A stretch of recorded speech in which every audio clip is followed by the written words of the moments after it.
नमस्कार, स्वागत है आपका एसजीआर एजुकेशन पे।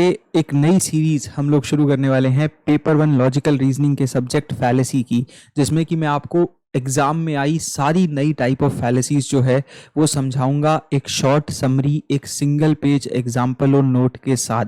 जिसमें कि आज का हमारा टॉपिक रहेगा पोस्ट हॉक फैलेसी क्या होती है और नॉन सिक्वेटर फैलेसी हम किसे कहते हैं। दोनों एग्जाम्पल से भी समझाऊंगा, शॉर्ट नोट से भी समझाऊंगा। इस पूरी सीरीज को मेरा यही आप लोगों से कहना है, शेयर करिएगा अगर आप किसी को भी जानते हैं जो पेपर वन की तैयारी कर रहे हैं, या अगर आप किसी ग्रुप में हैं जो कि पेपर वन का ग्रुप है, तो ताकि ये सब लोगों के काम आ सके। इसमें कम से कम मैं आप मान के चलिए 5 से 6 वीडियोस डालूंगा। तो देखिए, आप लोग अभी अनअकैडमी पे हमारे कोर्सेज चल रहे हैं जो कि कंप्लीट कोर्सेज शुरू हो चुके हैं 3 तारीख से ही जुलाई के, और 10 तारीख से यूनिट वाइज कोर्सेज शुरू हो चुके हैं। तो 3 महीने के कोर्स हैं, इनमें एनरोल कर लीजिए। आप अनअकैडमी का सब्सक्रिप्शन ले सकते हैं और इन बैचेस को ज्वाइन कर सकते हैं, जो कि एक गोल्डन अपॉर्चुनिटी होगी 3 महीने में कोर्स को ख़त्म करने की, ताकि रिवीजन और क्रैश कोर्सेज के लिए समय बचाया जा सके। वरना एग्जाम फिर से आ जाएगा दिसंबर का जल्दी और आप लोगों की तैयारी पूरी नहीं हुई होगी। SCRYT कोड को यूज़ करिए। और एक और इम्पॉर्टेंट न्यूज़ की पेपर वन की जो फ्री क्लास सीरीज़ है वो कल से शुरू हो रही है 2 बजे यूट्यूब पे अनअकैडमी पे, और 10 बजे मेरे अनअकैडमी की प्रोफाइल पे आपको ये क्लासेस मिल जाएगी। टेलीग्राम ज्वाइन कर लीजिए, लिंक आपको डिस्क्रिप्शन में मिलेगा। पहली क्या है, नॉन सिक्वेटर फैलेसी हम किसे कहते हैं।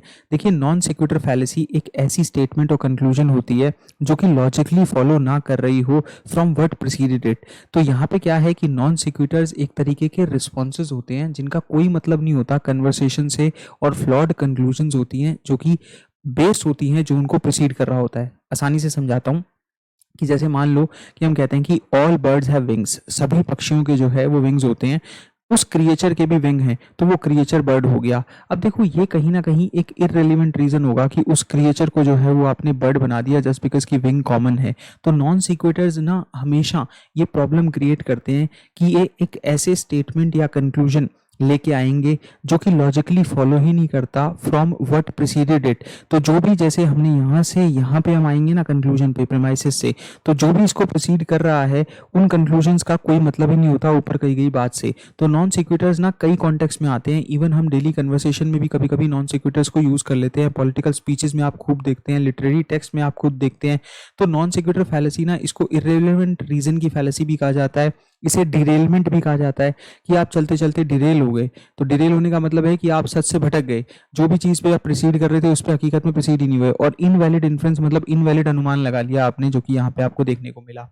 फिर आती है हमारी पोस्ट हॉक की फैलेसी। पोस्ट हॉक की फैलेसी कहते हैं हम बेसिकली एक ऐसी असम्पशन को कि एक इवेंट जब प्रीसीड करता है दूसरे इवेंट को, तो हम मान लेते हैं कि ये दोनों ही कॉजली रिलेटेड थे, कॉज और इफेक्ट थे।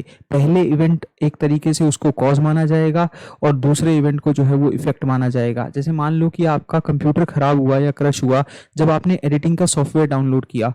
कई बार हमको लगने लगता है कि हम जब भी, जैसे मान लो हमारा मोबाइल फोन खराब हो जाता है, तो हम सबसे पहले देखते हैं यार इससे पहले मैं क्या कर रहा था। तो इससे पहले ना मेरे हाथ में 2 फोन थे, एक फोन के ऊपर एक फोन था, इसलिए स्क्रीन चली गई होगी। ऐसा मेरे साथ हुआ। तो मैंने सोचा कि यार 2 फोन पे स्क्रीन रखने से एक फोन की स्क्रीन थोड़ी चली जाती है, कमाल की बात कर रहा है, 2 फोन तो कई बार हाथ में रहते हैं अपने। तो कंप्यूटर क्रैश हुआ, इंस्टॉल किया आपने new piece of editing software, तो आई एम श्योर कि सॉफ्टवेयर जो है उसने ही कहीं ना कहीं कंप्यूटर की स्क्रीन को क्रश किया होगा। तो कई बार हम क्रोनोलॉजिकल ऑर्डर तलाशते हैं, और यही पोस्ट हॉक की फैलेसी कहलाती है कि हम ऐसी एरनियस मतलब गलत अजम्पशंस बना लेते हैं कॉज ऑफ इवेंट्स को, जो हमको लेके जाती है रॉन्ग डिसीजंस पे।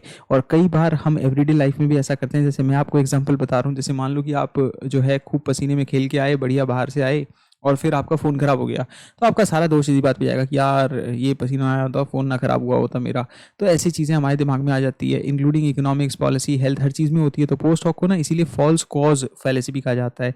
फैलेसी ऑफ फॉल्स कॉज भी बोल देते हैं, या क्वेश्चनेबल कॉज भी बोल देते हैं, और फॉल्टी कॉजेशन भी बोल देते हैं। उम्मीद करता हूँ कि आपको अच्छे से फैलेसी समझ में आई होगी। ह्यूरिस्टिक्स पे भी मैंने कुछ लेक्चर्स डाले हैं, वो देखिएगा।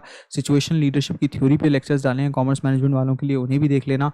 तो आप लोगों को डेली एक वीडियो मिलती रहे, यही मेरी पूरी कोशिश है। ये वीडियो ज़रूर आपको लेट मिल रही है, लेकिन सुबह उठ के देख लेना जो देखे, और सब्सक्राइब करिए चैनल को, ताकि हम ऐसी वीडियोस ज़्यादा से ज़्यादा डालते रहें। शुक्रिया।